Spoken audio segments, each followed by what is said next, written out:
What's going on, guys? Mickle here. In this video, we're going to be covering some highlights from Ripple's most recent filings in the Ripple SEC case. The Ripple legal team is giving the SEC a smackdown right now. In this video, I'm going to be showing you guys everything the Ripple lawyers said in their most recent filings, and you guys are going to love it. We have known this entire time that Ripple has always been on the right side of the law. It is still so important that Ripple's legal team is able to clearly and effectively communicate this to the courts. In this most recent filing, I think the Ripple lawyers did an outstanding job of attacking the SEC for the absurd premise of this entire case. They really attacked the SEC's most vulnerable arguments, and I think you guys are definitely going to need to see what the Ripple lawyer said here. Guys, I also couldn't help it. I had to do a special segment on Bitcoin Maxis Gone Wild. It is honestly mind-boggling how dumb some of the stuff these people say is. Now, the good news about this is it shows how early we really are in this industry. Most of these Bitcoin Maxis are the most popular influencers out there, and they can't even wrap their head around the simple concept of how transformational Ripple and XRP are going to be to our future financial system. I'm going to be showing you guys some absurd remarks I saw floating around Twitter, but most importantly, why you should ignore stuff like this, and it should make you more confident than ever in your investment. Guys, your support for this channel means so much to me. Please consider liking, subscribing down below because it goes such a long way in helping this channel grow and helping more people just like you see this video. If you're ever looking for a good place to buy some XRP, make sure to check out the link in the description below. With that said though, let's jump right into it, and I hope you guys enjoy the update.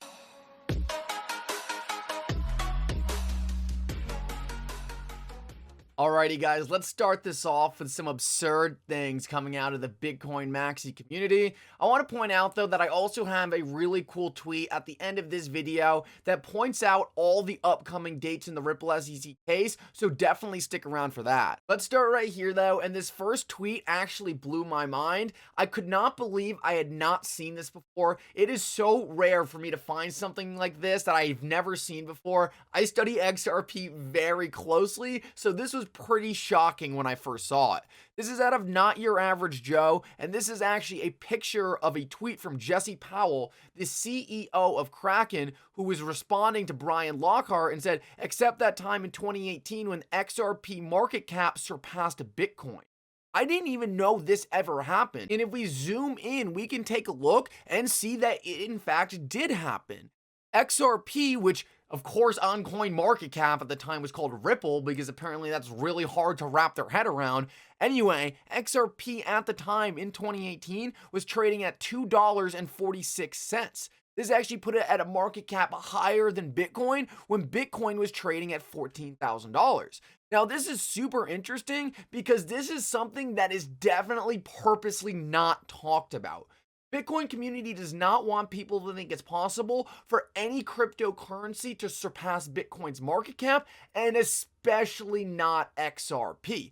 Now, the reason Bitcoin Maxis are so thrown off about this is essentially because XRP is everything Bitcoiners wanted BTC to be and better.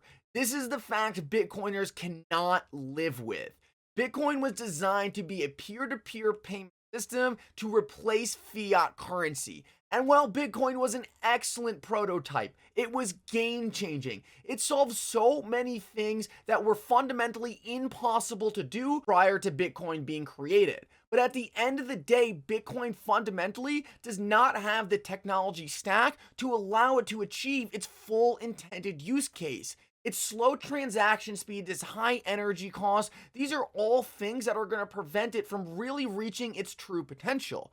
Here comes XRP, and XRP solves all these issues that Bitcoin has and then expands upon everything that Bitcoin will never be able to do, such as smart contracts and everything like this. Bitcoiners cannot accept this idea, and that's why it hurts them so badly to see things like this, because deep down they know this is how it's going to shake out. They know Bitcoin will never be able to solve the things that XRP has built directly into it, and that's why they are so scared of Ripple and XRP. And if you want to see proof of how terrified they really are, just take a look at this tweet by Ryan Nooner. This was literally from today, and it's a serious question. If Jack Mallers implements what he presented at Bitcoin 2022 and allows users to send any form of fiat currency to any fiat currency with instant finality and no cost, what is the use case for XRP? And I just said, you just explained the use case for XRP. This is literally what XRP has been doing for years now.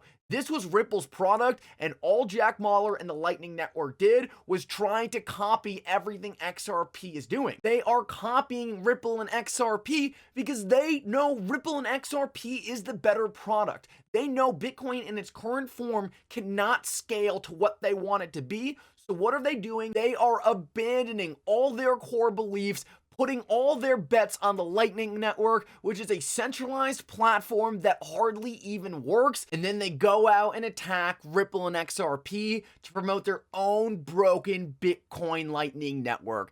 It is such a joke. How much more absurd does it get than the Bitcoin Lightning Network literally copying Ripple and XRP's much better product, and then for this guy to go out and say, oh, with this new product by the Lightning Network, what does XRP even do?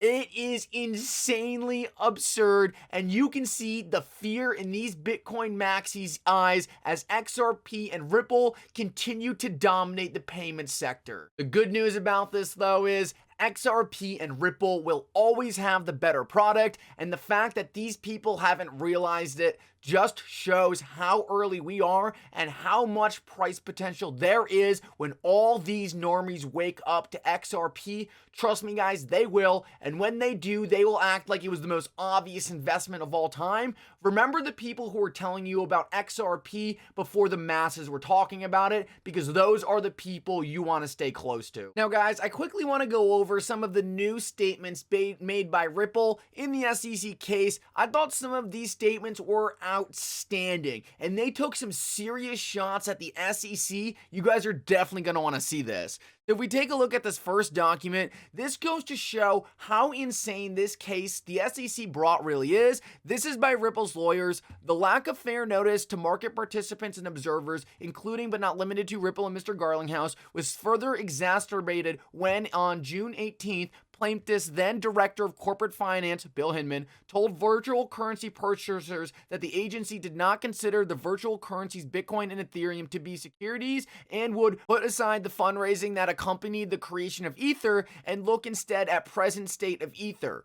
Reasonable observers, including but not limited to Ripple and Mr. Garlinghouse, further and reasonably understood those remarks to indicate that the plaintiffs would permit present-day sales of virtual currencies given the current market conditions of XRP. Now, in plain English, the Ripple lawyers are literally saying this case is stupid. The SEC literally went out there on their own and told everyone they didn't see Bitcoin and Ethereum as securities regardless of their fundraising status, which is essentially calling out the ICO. So the Ripple lawyers are saying if the SEC went out of their way to tell everyone this, why would Ripple think that their XRP was a security? It doesn't make any sense, and the SEC is the ones who dug themselves into their hole. They were trying to claim Ripple should have known all these things, all while meanwhile, the SEC was running around making absurd statements and confusing the market. If anything, it looked like Ripple was doing the right thing, and that's why the SEC's claims now couldn't make less sense. And don't just listen to me say it, this is what Matt Solomon had to say, and Ashley Prosper said that he came out swinging and clearly has had enough of the SEC games. He said, in short, the SEC is now seeking to obtain a litigated victory on the back of regulatory opacity that itself created. The SEC has gone too far. The SEC's regulation of the crypto market has been abysmal. All they have done was create confusion, make conflicting statements, and overall hamper innovation. fact that they believe that Ripple should be punished for their own wrongdoings is comical. Another great highlight from the reports that just came out was Brad Garlinghouse's lawyer's defense of Brad Garlinghouse's selling of XRP. It reads, Mr. Garlinghouse did not violate Section 5 of Securities Act because XRP is not a security or investment contract. It is plain and simple. The SEC is arguing something that doesn't make any sense, but the funniest part about all of this is their argument isn't even consistent with their own rules outlined by the SEC themselves, and don't worry, Ripple made sure they were going to point this out. Ashley Prosper points out, Matt Solomon responds to the SEC's complaint against Brad with 4 words used 226 times, no response required. That's gotta hurt, LMAO. And this response right here, as we can see, was to the SEC's amended complaint. This is essentially Ripple responding to all the SEC's accusations, and throughout this entire document, Matt Solomon literally says no response required because the allegations straight up don't make any sense. But the funniest part was here on number 31. Mr. Garlinghouse respectfully refers the court to the case SEC versus Howey for the true and accurate content. Oh my God, Ripple is literally responding to the SEC, saying if the SEC had looked at their own analysis of the Howey case, they would also come to the conclusion that XRP is not a security. It is obvious that the SEC got this thing completely wrong, and it is coming back to bite them. If this isn't a complete legal beatdown, I don't know what is. Last of all, guys, I want to quickly take you through some important dates we need to be paying attention to. So April 11th, the SEC has to answer 776 interrogatories from Ripple. These are going to be super interesting to be paying attention to because these are essentially answers that the SEC needs to give to Ripple based on certain claims around the lawsuit. These are going to be super interesting to pay attention to because we're kind of going to be able to get inside the SEC's head and what they have been thinking, if they have been thinking anything at all.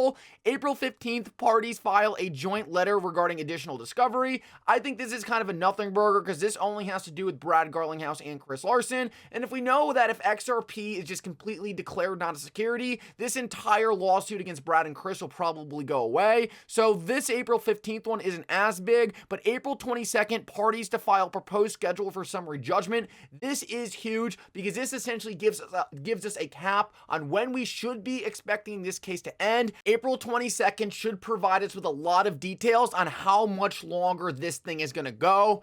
Guys, I really hope you enjoyed this update. Thank you so much for coming. Please remember to like and subscribe. It means so much to me. And for now, Mickle out.